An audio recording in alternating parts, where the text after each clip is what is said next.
दोस्तों नमस्कार, मैं हूं आलोक पाठक और आप देख रहे हैं खबर दस्तक। बिहार में क्या मैथिली ठाकुर को जो लोक गायिका हैं, जो मात्र अभी 25 साल की हैं, उनको दरभंगा जिले की अलीनगर विधानसभा से टिकट देकर बीजेपी ने अपने लिए बड़ी मुसीबत मोल ली है। अगर आप आंकड़े पे गौर करेंगे, क्योंकि जिस तरह से मैथिली ठाकुर का वहां विरोध हो रहा है, मैथिली ठाकुर वैसे तो रहने वाली बगल के जिले मधुबनी की है, लेकिन उनके पिताजी ने बताया कि हम लोग 90 के दशक में बिहार छोड़ के चले गए थे, तो वो लोग बिहार से बाहर रहती हैं। गृह जनपद उनका मधुबनी, वो चुनाव लड़ी है कहां से? अच्छा, 14 तारीख को, 13 तारीख को, 12 तारीख को, माफ कीजिएगा, 12 या 13 अक्टूबर को संभवतः उन्होंने पार्टी ज्वाइन की और 14 तारीख का उनका टिकट अनाउंस हो गया। टिकट दिया गया है अलीनगर विधानसभा से। अलीनगर विधानसभा में पहली बार जीत हासिल हुई थी एनडीए को 2020 में। उसके पहले 2010-2015 में ये सीट आरजेडी के पास थी। आरजेडी के एक दिग्गज नेता हुआ करते हैं, अभी भी हैं, अब्दुल बारी सिद्दीकी। कई लोग कहते हैं कि अब्दुल बारी सिद्दीकी आरजेडी में लालू यादव के बाद नंबर 2 की पोजीशन के थे। और उस सीट पे 2020 में वैसे तो ये टिकट एनडीए की पार्टी वीआईपी को मिला था, वीआईपी पार्टी को, लेकिन उनके पास अच्छा प्रत्याशी नहीं था, तो उन्होंने भाजपा के प्रत्याशी बिश्री लाल यादव को अपने सिंबल पे, वीआईपी पार्टी के सिंबल पे यहां से चुनाव लड़ाया। और चूंकि आरजेडी ने उस चुनाव में क्या किया कि अब्दुल बारी सिद्दीकी की जगह वहां पे एक विनोद मिश्रा को उतार दिया, और तब लोक जनशक्ति पार्टी भी अलग से चुनाव लड़ रही थी। मैं लोक जनशक्ति पार्टी का आपको इसलिए कर रहा हूं कि, और उस चुनाव में मात्र 3000 वोटों से मिश्री लाल यादव चुनाव जीते थे। लेकिन इसी साल मई में एक फैसला आ गया, एक मामले में मिश्री लाल यादव को 2 साल की सजा हो गई, तो उनकी विधानसभा सदस्यता रद्द हो गई। अब अगले 6 साल तक चुनाव नहीं लड़ सकते। तो ये उम्मीद थी इस बार की ये गठबंधन में सीट इस बार बीजेपी को मिली, किसी सहयोगी पार्टी को नहीं मिली, क्योंकि पिछली बार मैंने बताया कि सीट बीआईपी पार्टी को दी गई थी। बीआईपी पार्टी को दी गई थी जरूर, लेकिन प्रत्याशी बीजेपी का ही उतारा गया था। अब स्थानीय जो नेता थे वो उम्मीद कर रहे थे कि हम में किसी नेता को, बीजेपी के नेता को टिकट मिल जाएगा। अच्छा, उम्मीद क्यों थी उसका कारण बता रहा। 2022 के, माफ कीजिएगा, 2020 के विधानसभा चुनाव में बीजेपी माफ कीजिए, मतलब बार बार गलती कर रहा हूं, लेकिन आपको समझा रहा हूं, पीस पार्टी को, एनडीए को यहां पे 3000 वोटों से जीत मिली थी। लेकिन अभी जो लोकसभा चुनाव हुआ 2024 का, तो यहां से बीजेपी के गोपाल ठाकुर चुनाव जीते और इस विधानसभा में उनका मार्जिन था 10,000 वोटों का। मतलब बीजेपी की लीड जो बढ़ गई थी 3000 से, एनडीए की लीड 3000 से बढ़कर 10,000 हो गई।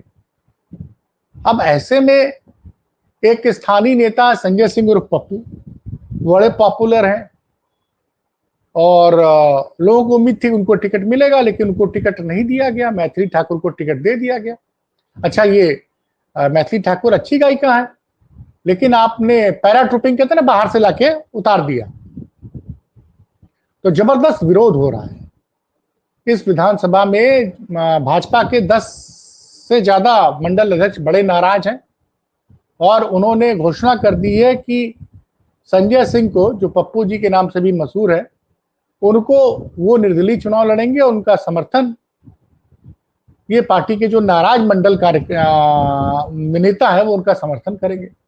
तो ऐसे में मुश्किलें बढ़ती हुई दिखाई दे रही है मैथिली ठाकुर के पहले चुनाव की, क्योंकि अब तो मुझे नहीं लगता कि टिकट बदलेगा, क्योंकि कल अंतिम दिन है।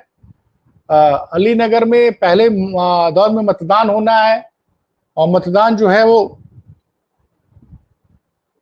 6 नवंबर को होना है, तो कल नामांकन की अंतिम तिथि है। वैसे नॉर्मली बिहार में और बंगाल में पिछली लोकसभा चुनाव में जब पवन सिंह का नाम आसनसोल लोकसभा के लिए अनाउंस किया गया था और उसके बाद चूंकि कुछ बंगाली महिलाओं को लेकर पवन सिंह का एक फिल्म का डायलॉग था, उसकी बड़ी उस वक्त वायरल हो गया। तो लगा कि इससे तो बड़ा नाराजगी हो जाएगी कार्यकर्ताओं में और जनता में। जनता बड़ा, और कार्यकर्ताओं ने भी विरोध किया, जनता ने भी विरोध किया ना। मतलब भारतीय जनता पार्टी के उस पवन सिंह जो फिल्म स्टार है, पावर स्टार, उनके उस बयान का बंगाल के लोगों ने खूब विरोध किया सोशल मीडिया पे। तो नतीजा क्या हुआ कि पवन सिंह का टिकट उन्होंने काट दिया। तो खैर पवन सिंह पार्टी छोड़ के चले गए थे। तो अब जिस तरह की वीडियोज आ रहे हैं, सोशल मीडिया पे चल रहा है, तो जिस तरह से संजय सिंह का वीडियो आ रहा है, उसमें रो रहे हैं और तमाम भाजपा के नेता उनको सांत्वना दे रहे हैं और कह रहे हैं आप इंडिपेंडेंट लड़िए और हम आपको सपोर्ट करेंगे। तो क्या कल तक भारतीय जनता पार्टी मैथिली ठाकुर का जिस तरह से विरोध हो रहा है उसको देखते हुए उनका टिकट काटेगी? क्योंकि मैं बता रहा हूं पहले भी हो चुका है लोकसभा चुनाव में।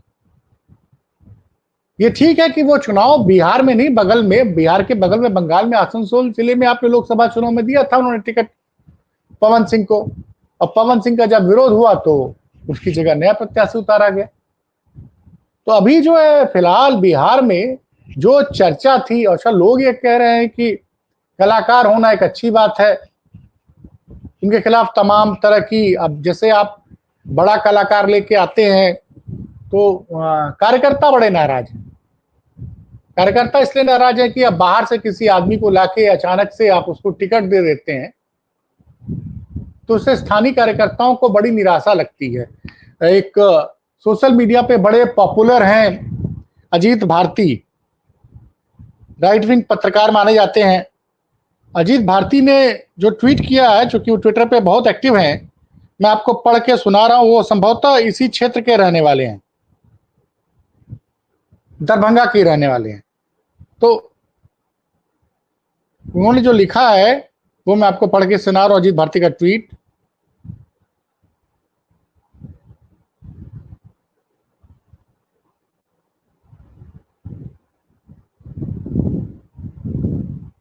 थोड़ा समय लग रहा है।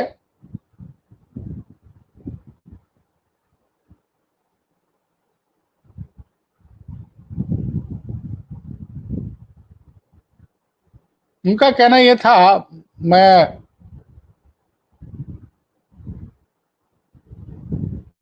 वो बेसिकली कहना यही चाह रहे थे कि जब कार्यकर्ता दशकों से मेहनत करे, 15-15 साल तक मेहनत करे, उसके बाद जब चुनाव आए तो आप टिकट किसी बाहर से आए हुए व्यक्ति को दे दें। तो और चूंकि मैथिली ठाकुर की उम्र भी 25 साल है अभी, और इस चुनाव विधानसभा सीट का अगर आप जाति समीकरण समझें तो यहाँ सबसे ज्यादा 20-21% करीब मुस्लिम है और 18-19% के करीब ब्राह्मण आबादी मानी जाती है। 12-13% दलित आबादी है। ये महत्वपूर्ण ध्यान रखिएगा। और पिछली बार यहाँ पे मैं इस चीज का जिक्र किया था कि पिछली बार चिराग पासवान ने अपनी पार्टी वो अलग लड़ी थी, एनडीए से अलग हट के लड़े थे और अपना प्रत्याशी उतारा था। उनके प्रत्याशी को यहाँ पे 8,000 वोट मिले थे। तो मुझे लगता है कि जब लोकसभा चुनाव में चिराग पासवान भी साथ में थे एनडीए के, और इसलिए शायद गोपाल ठाकुर को जो सांसद हैं दरभंगा को, उनको इस विधानसभा में 10-11 हजार वोटों की लीड मिली थी। तो अब दलित वोट किस तरफ जाता है भाई? बीजेपी को मुझे नहीं लगता है कि बीजेपी को अल्पसंख्यक समुदाय से कुछ वोट मिलेगा, लेकिन चूंकि कांटे का मुकाबला रहा है विधानसभा चुनाव में, अभी ये मुझे नहीं पता चल पाया है कि इस विधानसभा से आरजेडी ने किसको प्रत्याशी बनाया है। जैसे पिछली बार आरजेडी ने एक ब्राह्मण प्रत्याशी उतारा, विनोद मिश्रा को, वो बहुत अच्छा चुनाव लड़े और 3,000 वोटों से वो हारे थे। तो ये बड़ा दिलचस्प है। कहीं ऐसा तो नहीं कि जिस तरह से विवाद हो रहा है मैथिली या ठाकुर का भी भारतीय जनता पार्टी पवन सिंह की तरह चुनाव में टिकट ना काट दे, क्योंकि एक एक सीट बड़ी महत्वपूर्ण है। एक एक सीट बहुत महत्वपूर्ण है विधानसभा में, और ये सीट आरजेडी का गढ़ रही है। हारी जरूर है 2020 में आरजेडी, ये 2008 में ये नई विधानसभा बनी, पहली बार चुनाव इसमें 2010 में हुआ, अब्दुल बारी सिद्दीकी जीते, 2015 में अब्दुल बारी सिद्दीकी जीते, और हो सकता 2020 में भी जीत जाते, लेकिन उनका टिकट काट के उनको विधान परिषद भेज के और यहां से विनोद मिश्रा को लड़ाने का आरजेडी ने निर्णय लिया। और हारे कितने वोट से? मात्र 3000 वोटों से। तो यह भी हो सकता है कि कार्यकर्ताओं के दबाव के चलते, विरोध के चलते, हो सकता है भारतीय जनता पार्टी अलीनगर से अपना प्रत्याशी बदल दे। वैसे कल अंतिम दिन है नामांकन का। वैसे लोकसभा चुनाव में आप याद करिए कि जब जब भारतीय जनता पार्टी ने नए लोगों को, मैं आपको कानपुर का एक उदाहरण देता हूं, कानपुर में एक रमेश अवस्थी जी को टिकट दे दिया गया जिनको कोई जानता नहीं था, और कानपुर की सीट बीजेपी का गढ़ रही है। वहां हमेशा से 2014 2019 में बीजेपी की मार्जिन 1.5 लाख वोटों से ज्यादा थी, और बड़ी मुश्किल से वो 25,000 वोटों से वो चुनाव जीत पाए। इसी तरह एक और एग्जाम्पल देख लीजिए, मेरठ में भारतीय जनता पार्टी ने वहां के जो 2-3 बार के सांसद थे उनका टिकट काटकर रामायण सीरियल से फेमस हुए भगवान श्री राम का रोल करने वाले अरुण गोयल को उतारा था। और लोगों का था कि भाई राम मंदिर बना है, और राम मंदिर बनने के बाद राम मंदिर में प्राण प्रतिष्ठा हुई और अरुण गोविल की लोकप्रियता बहुत ज्यादा थी रामायण सीरियल में, तो उन्होंने अरुण गोविल को उतार दिया मेरठ में। और मेरठ में भाजपा बमुश्किल 7,000 वोटों से जीती थी। जिस सीट पे उसकी विक्ट्री मार्जिन 40,000 50,000 से ऊपर हुआ करती थी, वहां सिर्फ वो 7,000 सीट वोटों से चुनाव जीत पाई। और अरुण गोविल की लोकप्रियता तो मैथिली ठाकुर मुकाबले बहुत ज्यादा है। और दूसरा, ये जो बयान दिया था उनके पिताजी ने, मैथिली ठाकुर जी ने, कि यहाँ पे लॉ एंड ऑर्डर की सिचुएशन ऐसी थी कि इसीलिए हमने घर छोड़ने का निर्णय लिया, तो इससे भी काफी लोग नाराज हुए थे।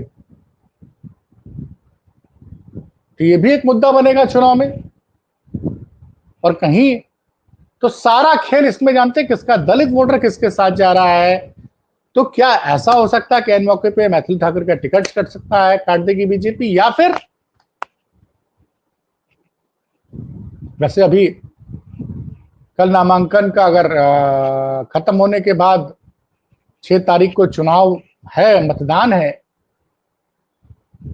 और बीजेपी किस तरह से प्रचार कर रही है इसका एक उदाहरण मिल गया कि बीजेपी इस चुनाव को बिहार में हिंदू बनाम मुस्लिम करना चाह रही है, क्योंकि उत्तर प्रदेश के मुख्यमंत्री ने बिहार में एक भाषण दिया, उसमें कहा कि आरजेडी के जो एक बुर्का पहन के लोग शैतानी करते हैं, वो शैतानी का बुर्का पहन के शैतानी करने वालों को उत्तर प्रदेश में ढंग से इलाज हो जाता है। और इसलिए मतलब वो हिंदू बनाम मुस्लिम करना चाहते हैं, वो कुछ उन्होंने कहा है ऐसा। अब देखते हैं क्या होता है। फिलहाल कोई और अपडेट आती है मैथिली ठाकुर को लेके तो हम आपको अपडेट करेंगे। बहुत बहुत धन्यवाद।